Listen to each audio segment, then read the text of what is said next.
Namaskaram, Sadhguru. I have a question about grace.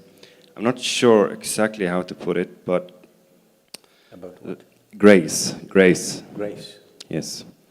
To me, it seems to be a sort of an accidental thing, in a sense. It comes and goes according to, I don't know what, really. I seem to lose it very easily once it's there.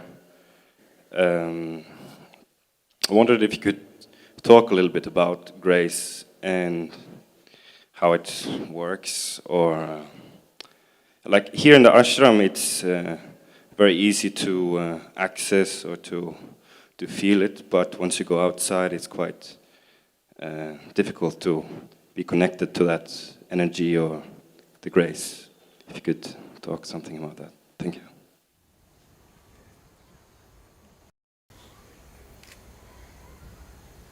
You're asking me to talk about the fragrance of this flower. How to do that? Only if you have a sensitive nose. Fantastic. Otherwise,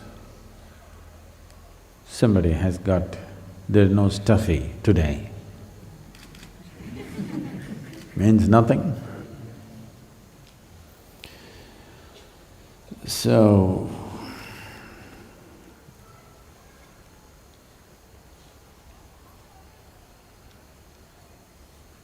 grace means nothing to a whole lot of people.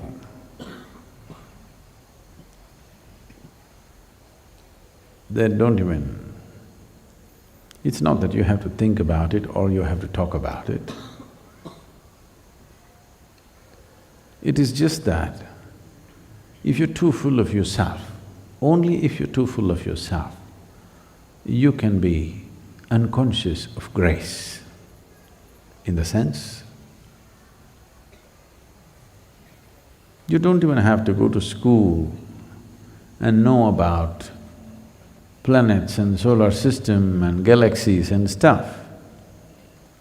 Just as a human being, if you look up, you don't know where this begins, where this ends, in the middle of nowhere. Here you are sitting on a planet spinning and… see, you're fine. Definitely not your doing, isn't it? Definitely you can't do this. Whatever is holding all this up,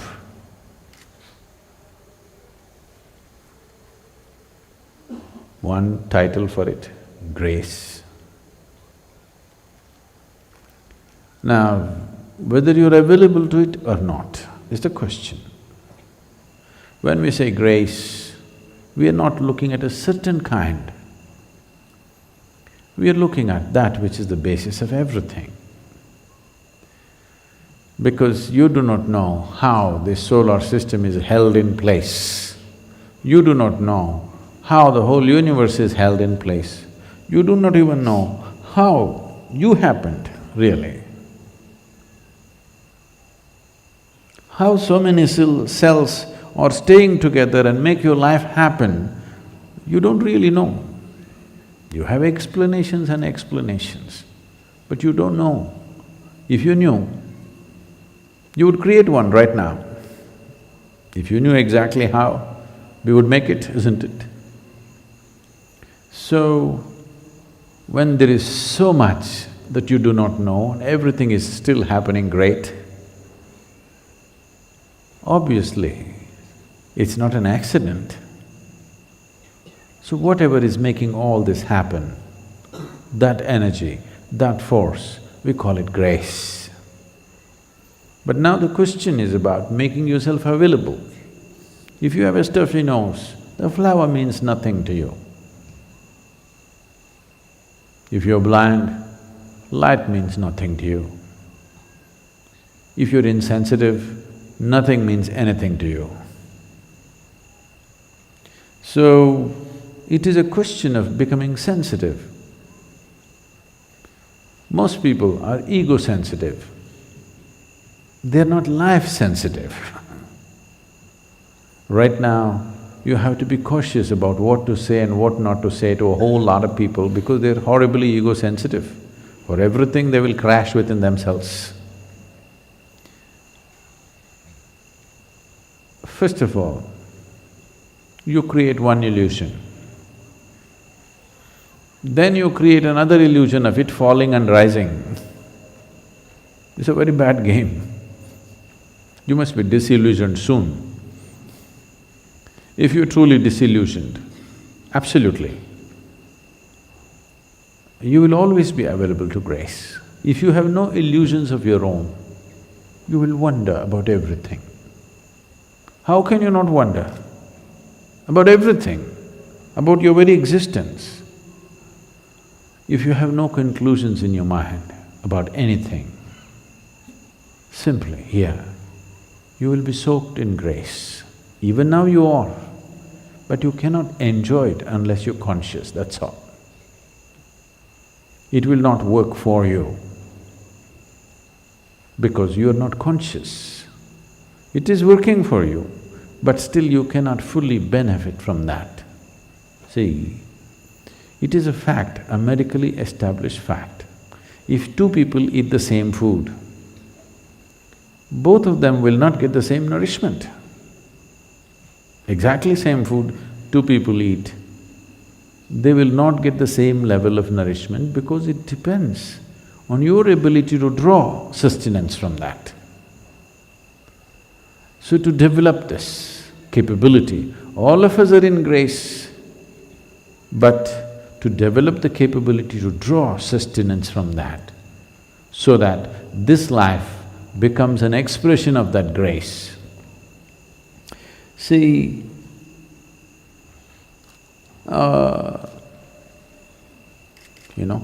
if you have smelled this flower, this is typical to southern India. Phenomenally fragrant. You think our garden department is pouring fragrance at the roots? No, they're putting filth, believe me. Yes. Even if you put filth, see how fantastic it became, because that's its nature. Because it does that, we are planting that tree, nurturing it, taking care of it, everybody's concerned how it is growing. Suppose it was giving out a smell that was unpleasant to you. Suppose it just took the filth and threw out the filth through the flower. No, we would have taken it out, isn't it? So grace brings many benefits. Once you're exuding grace, everybody wants to nurture it, everybody wants to promote it, everybody wants to be a part of it, because you're exuding grace. Now, the question is not at all about whether you're in grace or not. You are, otherwise you cannot exist. The question is only about, are you exuding grace or are you transforming this into something nasty and letting it out on everybody? Let me tell you a very well-known story in India. It's a folklore. Just about everybody in the country should know this story probably. There was a sage living in the jungle, blind of vision. He has no vision, simply sitting in one place. Rarely people pass this way. When they pass this way, they give him something and he lives by that. No vision. One day it so happened, the king and his retinue of soldiers and ministers, whatever, they all went out hunting. In the hunt, in chasing a deer, a spotted deer, they lost their way and the king got lost, separated from the group, because the king has the fastest horse. The best one, he rides. So, he went away ahead of them and got lost. They were all searching, they all got lost. And then the soldier came and asked the sage, "Did you see the king?" He said, "No."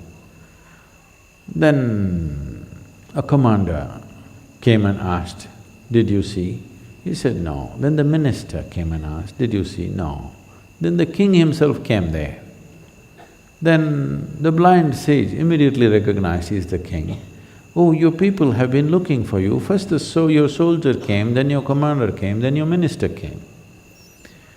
The king observed and saw that the person was blind. And then he asked, oh divine being, how do you know that first it was the soldier, then the commander, then the minister? The sage said, well, the first one who came said, hey, blind one, did you see our king coming here? Did anybody come this way? So I knew he must be a soldier.